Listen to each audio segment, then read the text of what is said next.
Did Atlantis really exist from an Islamic point of view?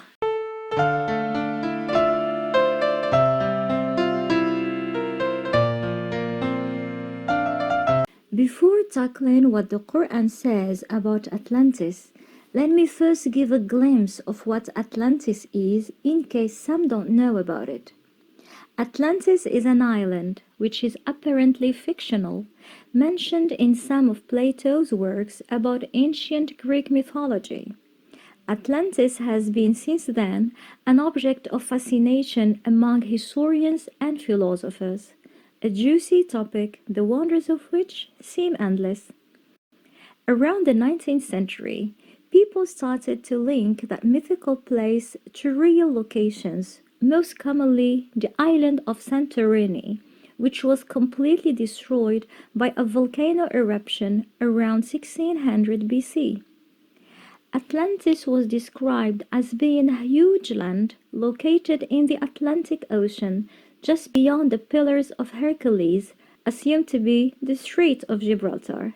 It grew like a very powerful, flourished nation. The more they progressed, the more their ethics and values declined. They were also very powerful military-wise, conquering lands, shedding blood, practicing the utmost manifestations of absolute tyranny and despotism. So, with ethics down, tyranny and arrogance up, Atlantis had become the kernel of evil, the place in which every prohibited thing was allowed, where the forbidden wore the dress of the most welcome and the most pleasurable.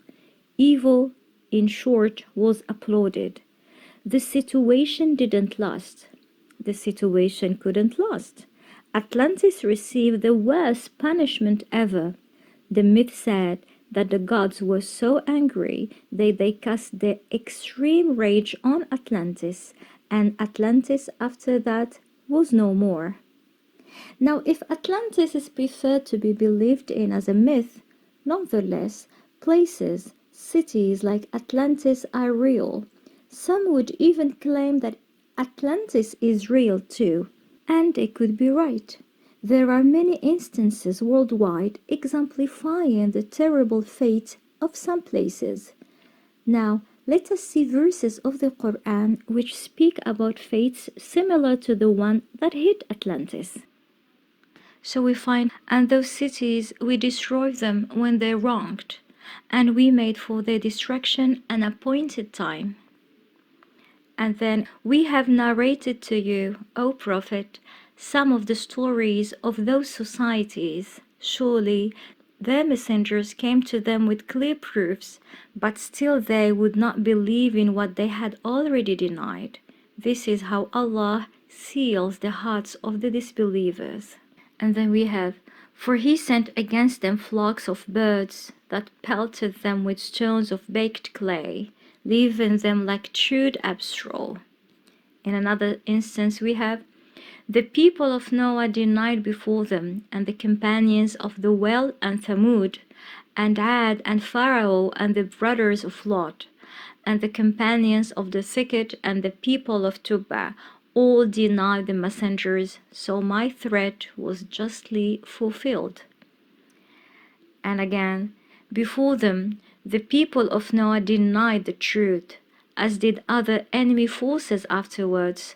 Every community plotted against its prophet to seize him, and argued in falsehood, hoping to discredit the truth with it. So I seized them, and how horrible was my punishment. And finally, and the people of Noah had also been destroyed earlier. They were truly a rebellious people. The destruction that hit those places is not random. It is a divine order.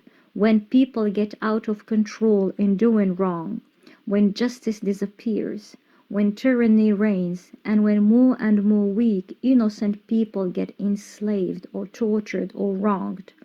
All the examples we have mentioned in the Qur'an from past times are about civilizations that exist no more today. Some vanished completely, whereas we could still witness vestiges of lost worlds which knew glory and glamour once, lavish living and extreme wealth and extravagant lifestyle. These once great civilizations never rose again because they did no good. They practiced bloodshedding, injustice, wrongdoing, and many other crimes against humanity that Allah set a time to punish them, and but only after exhausting all chances to warn them and to make them realize that they're astray. Allah first sent prophets and messengers with clear messages to notify and alert them. But they chose to ignore the messages, to kill the messengers, to mock them and laugh at them, to opt for being truth blinded until it took one order and they were no more. It's very important to bear in mind, however, that those villages and cities, kingdoms and realms don't get demolished overnight. This happened to them when they kept being indifferent, opinionated, and purposefully unaware. Allah is indeed the most merciful, but towards the wrongdoers who exercise despotism and arrogance, He is merciless the moment they choose to continue consciously being astray and harming the good people or the weak or the innocent. Allah refers to Himself as the justice and the right, and forbids His most gracious self to do wrong and harm. Thus, after all signs and warnings get ignored, and right before the punishment hits them, Allah makes sure that the good and innocent people get saved. They don't endure any harm or torture. Punishment was not meant for them. They are subsequently the survivors whose good and right gives equilibrium to life on earth. Atlantis was just an example of so many other real places that got struck by the ultimate anger of Allah. Atlantis was just an example of so many other cities that got struck with anger of Allah. For me, Atlantis did exist somehow, if not how it is believed to be, then in how it ended, a lesson to humanity. Tyranny always ends in the worst ways possible. It's a divine promise.